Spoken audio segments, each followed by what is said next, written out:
இதோட ரேட் வந்து 75 ரூபா வரும், நமக்கு 45 ரூபா. அதுக்கப்புறம் க்ரீமி பார் சொல்லுவாங்க, வெண்ணெய் சோப்புன்னு சொல்லுவாங்க, ஆலோவேராவும் வெண்ணெய். குழந்தைங்களுக்கு கூட போடலாம், 5 வயசு வரைக்கும் யூஸ் பண்ணலாம். சோப்பு நல்லாயிருக்கும், ஸ்கின்னுக்கும் நல்லாயிருக்கும். இதோட ரேட் வந்து 58 ரூபா. அதுக்கப்புறம் இது வந்து ஜெர்ம் ப்ரொடெக்ஷன். இது வந்து ரொம்ப அழுக்காக இருக்குது அப்படின்னா இந்த சோப்பு யூஸ் பண்ணலாம். அதுக்கப்புறம் புத்தாச்சின்னு சொல்லுவாங்க, அதாவது நம்ம இதயம் வந்து 2வது பாதம் தான் 2வது இதயம் சொல்லுவாங்க. இது புத்தாச்சி. நம்ம உடம்புல டெய்லி சாப்பிட்ற சாப்பாடு கெமிக்கல் இருக்கும். அந்த கெமிக்கல் எது வழியாக வெளியே வரும்? பாதம் வழியாக தான்.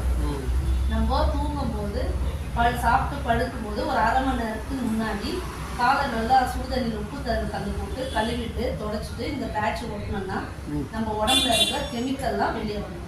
இதை வாரம் ஒட்டும் போது நம்ம நல்லா தூங்குவோம். சுகரு, ப்ரெஷரு, எந்த பிரச்சனை இருந்தாலும் அதை கொஞ்சம் கொஞ்சமாக கெமிக்கல் வெளியே வந்து நமக்கு உடம்பு ஆரோக்கியமாக இருக்கும். வாரம் இது. இதனுடைய ரேட் வந்து 2500 ரூபா எம்ஆர்பி. இது வந்து நமக்கு டிபி ரேட்டில் 1250 ரூபா வரும். 10 பேக்கெட் வாரம் ஒரு முறை யூஸ் பண்ணாலும். ஒரு சிலர் வந்து ட்ரிங்க்ஸு, ஸ்மோக் பண்ணுறவங்க கூட இந்த பேட்சை யூஸ் பண்ணலாம். அந்த கெமிக்கல்லாம் வெளியில் இருக்குது. இது வந்து வெஜ்ஜு கொலேஷன், முட்டி தேய்மானம், பசை இருக்காது, அதுக்காக வெஜ்ஜில் கொடுத்துருக்காங்க. இதுவும் பவுடர் தான், நார்மல் வாட்டரில் மிக்ஸ் பண்ணி குடிக்கலாம். அதுக்கப்புறம் இது பவுடரு. அதுக்கப்புறம் ஹேர் சீரம்.